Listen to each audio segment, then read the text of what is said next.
Welcome. Good morning, all DMLT students.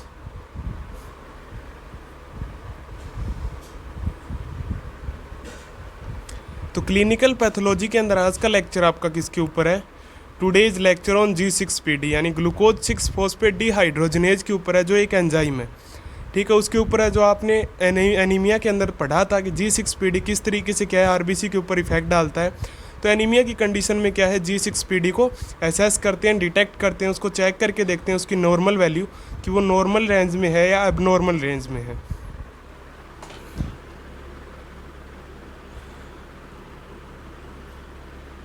तो G6PD का पूरा नाम क्या है? Glucose 6 phosphate dehydrogenase deficiency. D का मतलब डेफिशिएंसी यानी कमी। तो G6PD is a deficiency in an inherited sex linked track या सेक्स लिंकेड डिजीज। यानी G6PD क्या है? एक सेक्स लिंकेड डिजीज है जो पेरेंट से क्या है स्प्रेड होती है, यानी इनहेरिटेड डिजीज है, यानी पेरेंट से चिल्ड्रन के अंदर स्प्रेड होती है। The deficiency occur in all the cell of the affected individual. और G6PD की जो डेफिशिएंसी है वो जिस पर्सन के अंदर होती है उसकी सभी सेल्स के अंदर क्या है इसकी कमी पाई जाती है।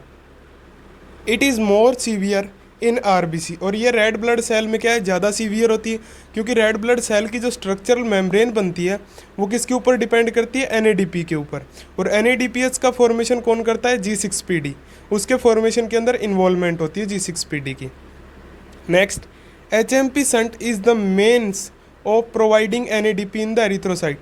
और HMP शंट जो है यानी हेक्सोज मोनोफॉस्फेट पाथवे जो है वो आरबीसी के अंदर एनर्जी फॉर्मेशन का काम करता है। यानी क्या है, आरबीसी के अंदर न्यूक्लियस तो प्रेजेंट नहीं होता, इसलिए क्या है उसमें अनॉक्सी सब्सटेंस चलता है, इसलिए क्या है इसमें HMP पाथवे का इन्वॉल्वमेंट होता है।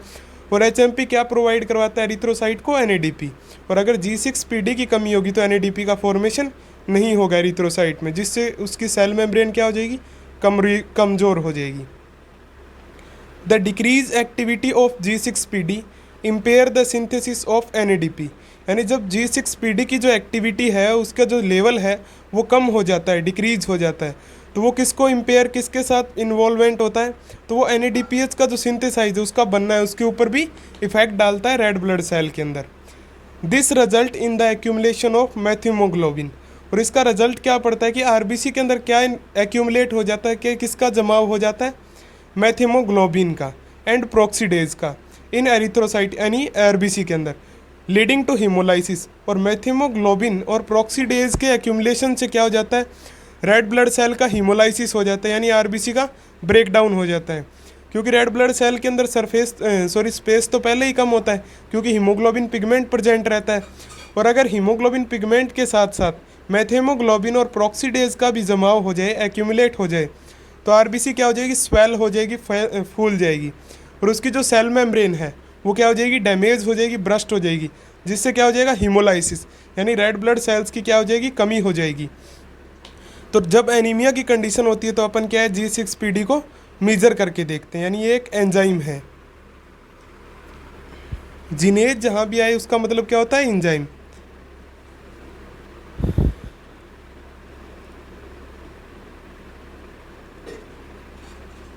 नेक्स्ट क्या है आपका? G6PD का टेस्ट अपन किस तरीके से परफॉर्म करते हैं, क्या चीज़ है ये?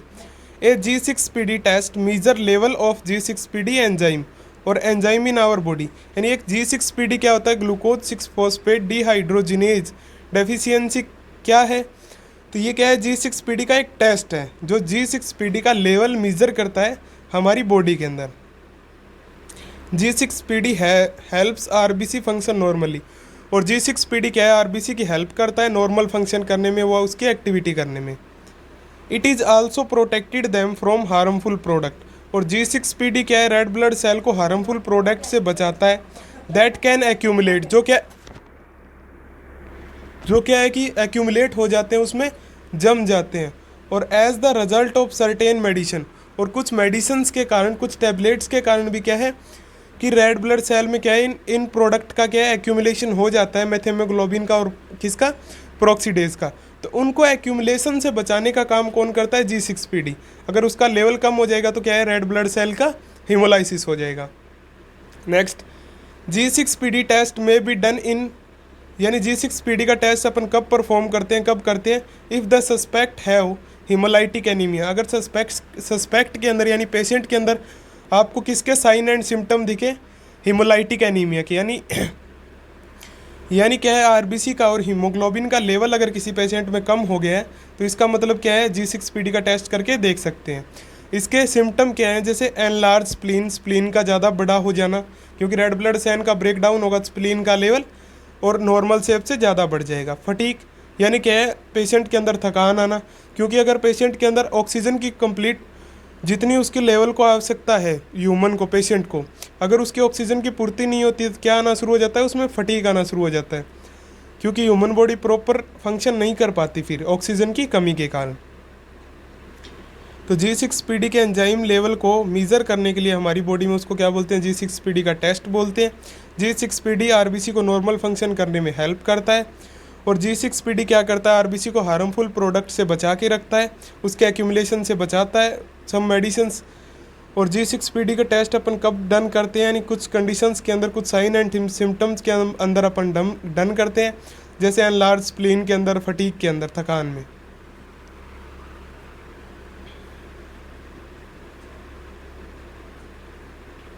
और क्या क्या साइन एंड सिम्टम है इसके, वो भी अपन डिस्कस कर लेते हैं। जैसे एनलार्ज स्प्लीन हो गया एक, तो दूसरा फटीक हो गया, वीकनेस भी आ जाती है उसके अंदर।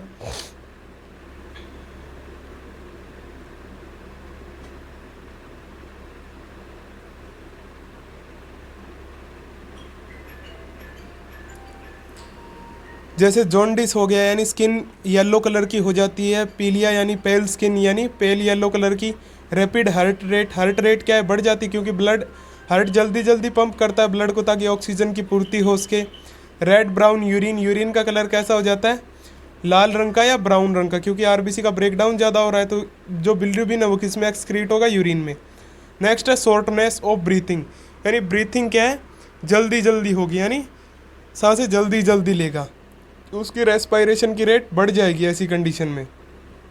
इन कंडीशंस के अंदर अपन क्या है, G6PD को मीज़र करके देखते हैं, क्योंकि ह्यूमन बॉडी ऑक्सीजन की पूर्ति करने के लिए क्या करेगी? श्वसन जल्दी जल्दी करेगी, और उसी से क्या है, हार्ट रेट बढ़ जाएगी। और अगर आरबीसी का ब्रेकडाउन होगा तो क्या है, बिलिरुबिन बढ़ेगा, बिलिरुबिन बढ़ेगा तो क्या हो जाएगा? जॉन्डिस हो जाएगा। तो इस प्रकार से काफ़ी सारी डिजीज़ के अंदर क्या है, अपन क्या है, G6PD टेस्ट को परफॉर्म करके देखते हैं। तो इसमें परफॉर्म क्या करते हैं कि अपन मेथेमोग्लोबिन को चेक करते हैं। तो सबसे पहले क्या है, मेथेमोग्लोबिन रिडक्शन टेस्ट करते हैं G6PD को मेज़र करने के लिए, जिसका मेथड क्या होता है कि withdraw 6 ml of blood of patient and add 6 ml blood into 1.2 ml ACD solution. यानी सबसे पहले पेशेंट का ब्लड लेना है, आपको निकालना है कितने ml? 6 ml, और उसको किस में ऐड कर देना है? पेशेंट के ब्लड को 1.2 ml ACD सॉल्यूशन के अंदर, यानी एंटीकोगुलेंट में। नेक्स्ट, लेवल 3 test tube as ABC as follow. फिर आपको 3 टेस्ट ट्यूब लेनी है, तीनों को लेवल करना है, तीनों के ऊपर क्या मार्किंग करनी है? A, B और C। A टेस्ट ट्यूब के अंदर क्या सॉल्यूशन लेना है आपको? सबसे पहले कि 0.1 ml तो सोडियम नाइट्रेट सॉल्यूशन लेना है, 0.1 ml ग्लूकोज सॉल्यूशन लेना है, 0.1 ml मिथाइलिन ब्लू सॉल्यूशन लेना है, और 2 ml क्या लेना है? पेशेंट का ब्लड। तीनों टेस्ट ट्यूब में 2 ml पेशेंट का ब्लड लेंगे, इसलिए ब्लड कितना लेते हैं? 6 ml। तो A टेस्ट ट्यूब में क्या लिया आपने?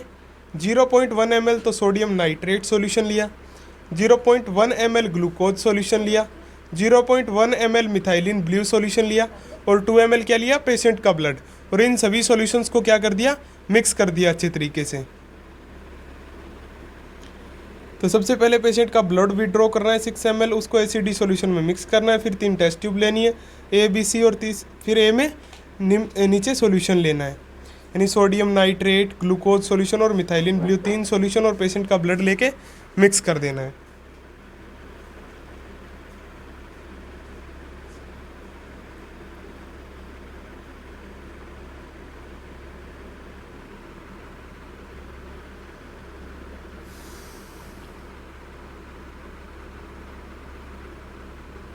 नेक्स्ट क्या है, फिर अपन बी टेस्ट ट्यूब में क्या सॉल्यूशन लेंगे, सी में क्या लेंगे? तो बी टेस्ट ट्यूब में क्या सॉल्यूशन लोगे आप? 0.1 ml सोडियम नाइट्रेट सॉल्यूशन लोगे, 0.1 ml ग्लूकोज सॉल्यूशन लोगे, और क्या लोगे? 2 ml पेशेंट का ब्लड।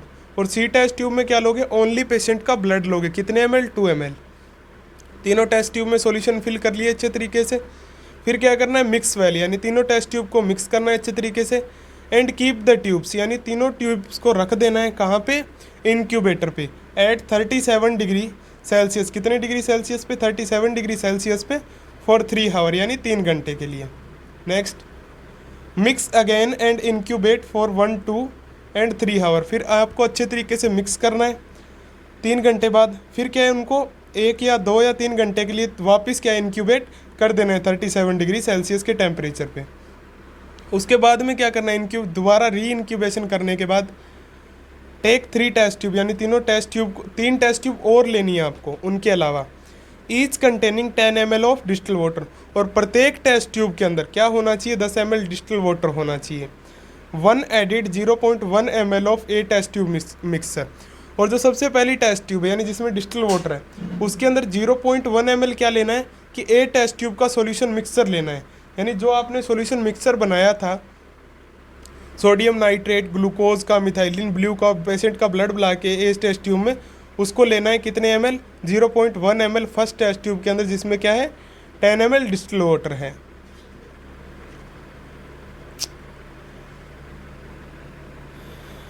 तो बी टेस्ट ट्यूब में क्या है, 0.1 ml सोडियम नाइट्रेट सॉल्यूशन है, ग्लूकोज सॉल्यूशन है 1 ml, और 2 ml क्या है पेशेंट का ब्लड। सी टेस्ट ट्यूब में ओनली पेशेंट का ब्लड है। तीनों टेस्ट ट्यूब में सॉल्यूशन लेने के बाद ए बी टेस्ट ट्यूब को 31 डिग्री सेल्सियस पे इंक्यूबेट करना है।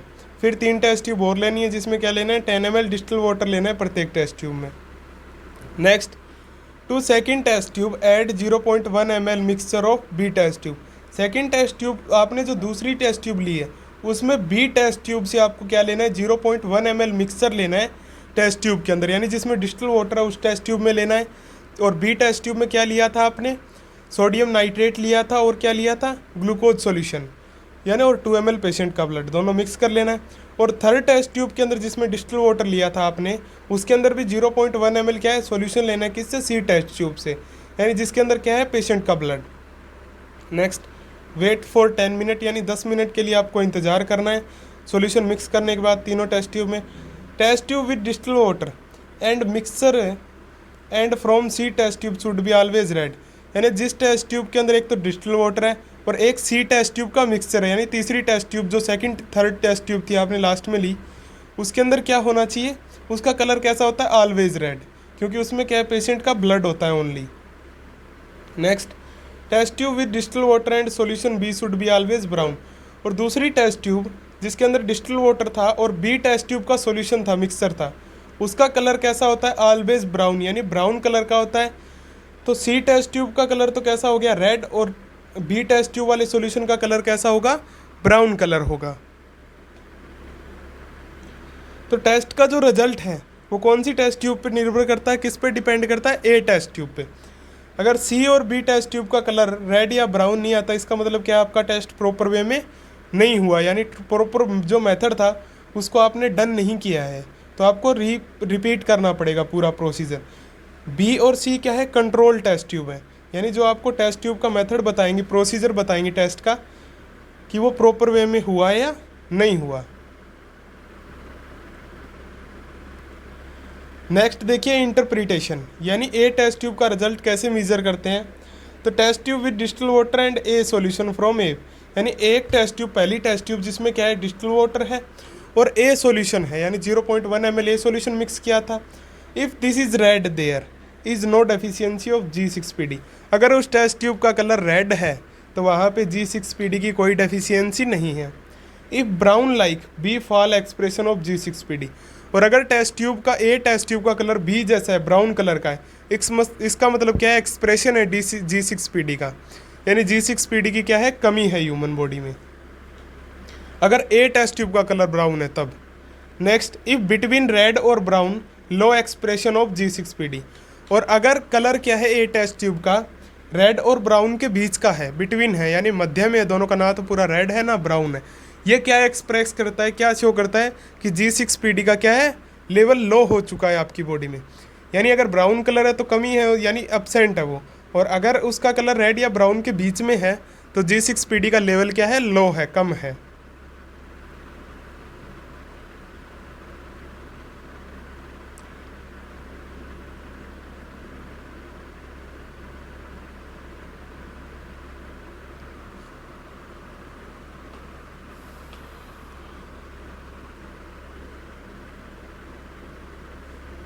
नेक्स्ट देखिए रिजल्ट।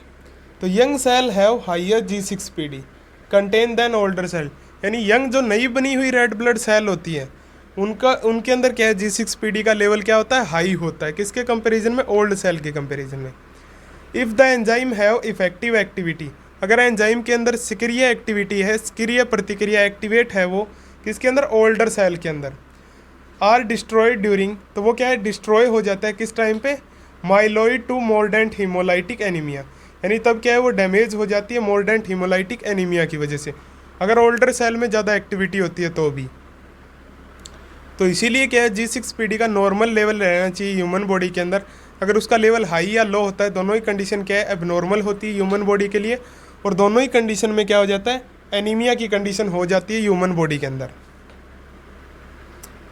तो अपन क्या चेक करते हैं, G6PD को एस्टिमेट करने के लिए मेथेमोग्लोबिन का एस्टिमेशन चेक करते हैं रेड ब्लड के सेल के अंदर। अगर उसका एस्टिमेशन मतलब मेथेमोग्लोबिन का एक्यूमुलेशन हुआ है रेड ब्लड सेल के अंदर, इसका मतलब क्या है कि G6PD की कमी है। और अगर नहीं हुआ एक्यूमुलेशन, इसका मतलब क्या है, G6PD नॉर्मल रेंज के अंदर है ह्यूमन बॉडी में।